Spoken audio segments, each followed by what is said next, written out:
You're watching Let the Quran Speak. The month of Ramadan will be upon us in a few weeks, and Muslims look forward to it with much excitement and anticipation. Is there anything we can do now to prepare ourselves physically and spiritually for this month devoted to fasting and good deeds? With me is Brother Shabir. Brother Shabir, what are your thoughts on a plan for Muslims who are thinking about Ramadan ahead of time and wondering what to do? Yes, well, we just have about 2 weeks now before Ramadan. One of the things that people can do is to try and get accustomed to fasting, not by fasting the entire period, because as we get to the latter half of Sha'ban, this is time to gather one's strength and be ready to ready to fast in Ramadan. I don't mean overeating now, just to stock up, because weight is easy to gain but difficult to lose. And one should not get in the habit of overeating, but one can, of course, think about being strong for the task of fasting ahead. But one can also fast a few days just to get the feel of it and to become accustomed to this, especially if one is a new Muslim or one hasn't fasted before and one is wondering, can I do the whole month? Well, this is a chance to practice a few days, because once the month starts, then there's no break. It's expected that the Muslim who is able-bodied will continue fasting for each of the days. Mm-hmm. I suppose a Muslim could try to be moderate in eating in a way that that prepares them for the month of Ramadan, in which they will have less time, less of an opportunity to eat during the day. This is an idea. Of course, the rest of your question also points to more generally to the conduct of a Muslim. Now, Ramadan should be treated as a guest arriving, and normally if a guest is going to come, we start cleaning up the house and so on. We're getting ready for that guest. Mm-hmm. Well, what is meant by house cleaning for Ramadan? Yes, the usual house cleaning as well, true enough, but some people do clean their houses Yes, and that makes sense. But more than this, we should think of the spiritual house cleaning. Think first of all in the house, if there are things which are against the spirit of Ramadan, well, put them away, throw them away if they have to be thrown away, or put them away for a while until Ramadan is done, and we'll get back to them if needed.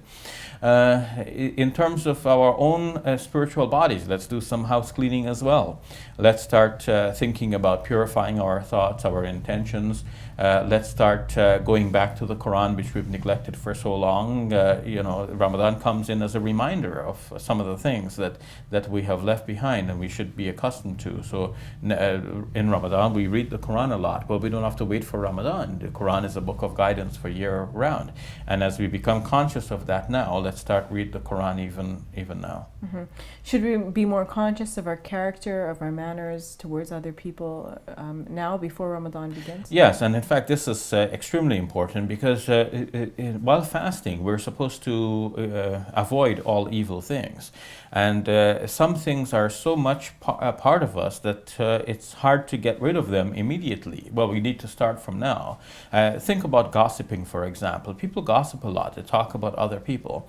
And it may sometimes rise to the level of, or sink to the level of backbiting, where you're speaking evil of other people, things that the other people would not like. And even though what you're saying is true, really, if the person was there, you wouldn't have said it. So think twice. Is there any benefit in relaying this to other people? I mean, you can lodge a complaint, in which case you're talking about somebody else, but then you're lodging a complaint with people who can do something to rectify a faulty situation.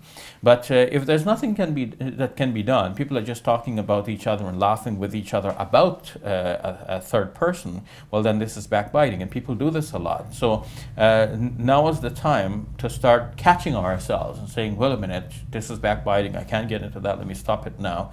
And that will help us to prepare for Ramadan, so that when we're fasting, we don't slip into this bad behavior. Mm-hmm. Is now the time to seek forgiveness from God? Well, obviously we'll do a lot of this in Ramadan, but any of the things that we'll do in Ramadan we become conscious of now. Mm-hmm. This is a time to start doing it, like yes, seeking forgiveness from God and asking God to bless us in this month of Sha'ban in which we are, and to help us to live till Ramadan so that we can at least see those blessed moments and reap the benefits of that month. So we should be asking God more so to bless us now and to give us the opportunity to live to the days of Ramadan. Mm-hmm. How would you suggest planning for the month? Should one write out a plan and determine objectives that they want to achieve in the month? What are your thoughts and suggestions? Well, I haven't thought about this, but now that you ask it in this way, I think that makes sense for people to do this. Of course, many people approach life differently. Some people may have a plan in their minds, and some people like to write things down. Writing things down is a good idea because it makes things very firm. These are my goals. I want to achieve this by the end of Ramadan, and I'm going to check myself to see if I'm actually achieving it.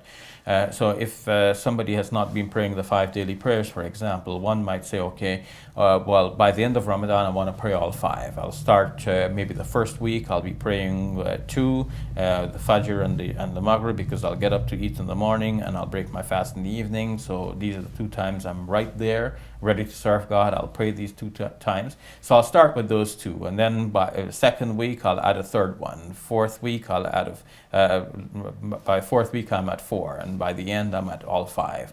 So one might have a sort of a goal like this. There could be other goals as well. One might say there are 30 parts of the Quran.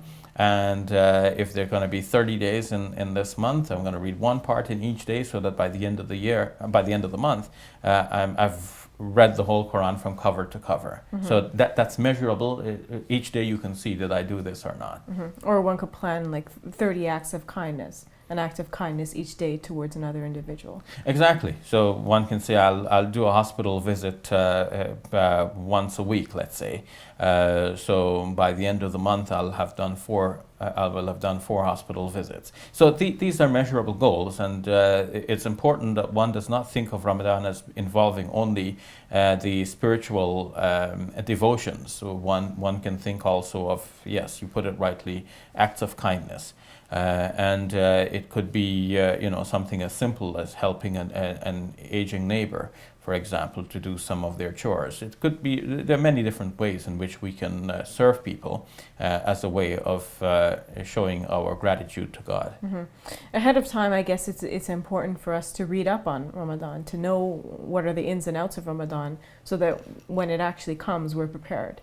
Yes, often people ask questions saying, I did this in error or ignorance, and what do I do now? Mm-hmm. So rather than do things the wrong way and then ask about it, find out some of the basic things, like what does it mean to fast, what are the do's and don'ts, who is required to fast, and if one is sick or unable to fast due to old age, what does one do in that situation? All right, thank you for that, Shabir. You're welcome.